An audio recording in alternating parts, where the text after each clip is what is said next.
যুক্তরাষ্ট্রের সঙ্গে বহুল আলোচিত পাল্টা শুল্ক চুক্তি বিশ্ব বাণিজ্যের নিয়মনীতিতে বড় বিপাকে ফেলতে পারে বাংলাদেশকে।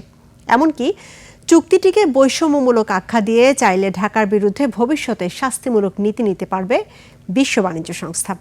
এমন বিতর্ককে সাথে নিয়ে এই চুক্তি বাংলাদেশের অর্থনৈতিক সার্বভৌমত্বকে প্রশ্নের মুখে ফেলেছে দাবি বিশ্লেষকদের। কিন্তু কেন? উত্তর সাদাত হাবিবি সেতুর রিপোর্টে। নায়াসিনামাইড ও স্যালিসাইলিক সমৃদ্ধ লিলি ফেস ওয়াশ যা ফেসের ডেড স্কিন সেল দূর করে দেয় দ্বিগুণ ফাস্টার ব্রাইটেনিং। একক দেশ হিসেবে বাংলাদেশের তৈরি পোশাকের সবচেয়ে বড় গন্তব্য আমেরিকা। এই বাজার ধরে রাখতে $6 বিলিয়ন বাণিজ্য ঘাটতি কমানোর শর্ত চাপিয়ে দেওয়া হয় ট্রাম্প প্রশাসনের পক্ষ থেকে। কয়েক দফা দর কষাকষির পর গত 9 ফেব্রুয়ারি ওয়াশিংটনে সই হওয়া চুক্তির মাধ্যমে বাংলাদেশি পণ্যে মার্কিন শুল্ক 19% নির্ধারিত হয়। চুক্তি অনুসারে 6,700-র বেশি মার্কিন পণ্যে শুল্ক ছাড়ের প্রতিশ্রুতি দিয়ে গেছে ডক্টর ইউনূসের অন্তর্বর্তী সরকার। চুক্তি মেনে বেশি দামে $3.5 বিলিয়ন গম আসছে দেশে। পথে আছে জ্বালানি। একই সাথে মার্কিন তুলা ব্যবহার করে তৈরি পোশাক রপ্তানিতে মিলবে শূন্য শুল্ক সুবিধা। সুপ্রিম কোর্টের ভার্ডিক্টের পরে যখন নাকি এখন এটা 10% 15% আসছে, আর আমরা পুরোটা করেছি হলো 37 থেকে এটাকে 19-এ নামানোর জন্য, তাহলে তো এটা রেলিভেন্সি থাকে না। ইউরোপিয়ান ইউনিয়ন বলতে পারে যে তাদের বাণিজ্য ঘাটতি তো মার্কিন যুক্তরাষ্ট্র থেকে আরো বেশি, তাহলে তারাও রেসিপ্রোকাল ট্যারিফ বসাতে পারে।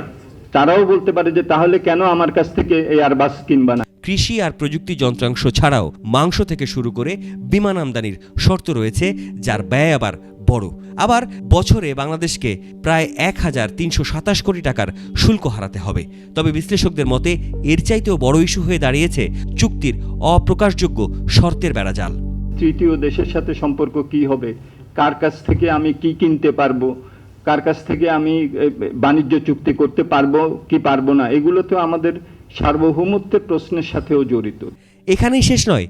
WTO বা বিশ্ব বাণিজ্য সংস্থার নীতিমালায় এটি কতটা টেকসই তা নিয়ে প্রশ্ন উঠেছে। WTOর মৌলিক নীতিমালা হল মোস্ট ফেভার্ড নেশন। নিয়ম অনুযায়ী এক দেশকে দেয়া বাণিজ্য সুবিধা অন্য সব দেশকেও দিতে হয়। সহজ করে বললে আমেরিকার জন্য যে শুল্ক ছাড় দিতে হবে WTO-ভুক্ত সব দেশই তা বাংলাদেশের কাছে চাইতে পারে। কিন্তু দ্বিপাক্ষিক এই চুক্তির মাধ্যমে বাংলাদেশ ও যুক্তরাষ্ট্র একে অপরকে যে সুবিধা দিচ্ছে তা তৃতীয় কোনো দেশের জন্য প্রযোজ্য নয়। কিন্তু ট্রাম্পের এই দ্বিপাক্ষিক চুক্তির মাধ্যমে বাংলাদেশ ও যুক্তরাষ্ট্র একে অপরকে যে বিশেষ সুবিধা দিচ্ছে তা তৃতীয় কোনো দেশের জন্য প্রযোজ্য নয়। যেহেতু যুক্তরাষ্ট্রকে দেওয়া হয়েছে এককভাবে, এই MFA নীতির সাথে অসামঞ্জস্যপূর্ণ হতে পারে এবং তার ফলে বাংলাদেশকে WTO ডিসপিউট সেটেলমেন্ট বডিতে আইনি চ্যালেঞ্জের সম্মুখীন হতে পারে। বিশ্ব বাণিজ্য সংস্থার যে রুলস বেসড অর্ডার রয়েছে, এটাকে যদি আমি ভায়োলেট করে যদি কোনো দেশের সাথে আমি চুক্তি করি, তাহলে কিন্তু বিশ্ব বাণিজ্য সংস্থার সামনে আমাকে জবাবদিহিতা করার কিন্তু আমার সামনে কিন্তু সুযোগ রয়েছে। বিশ্লেষকরা বলছেন, চীনের মতো নন মার্কেট ইকোনমির দেশগুলোর সঙ্গে বাণিজ্য চুক্তি নিষেধাজ্ঞা আরোপের যে ধারা রয়েছে মার্কিন ট্যারিফ চুক্তিতে, তা বাংলাদেশের মতো দেশগুলোকে আঞ্চলিক বাণিজ্যিক জোটে যোগদানের পথও রুদ্ধ করে দিতে পারে। সাদাত হাবিবি সেতু, 21 টেলিভিশন, ঢাকা।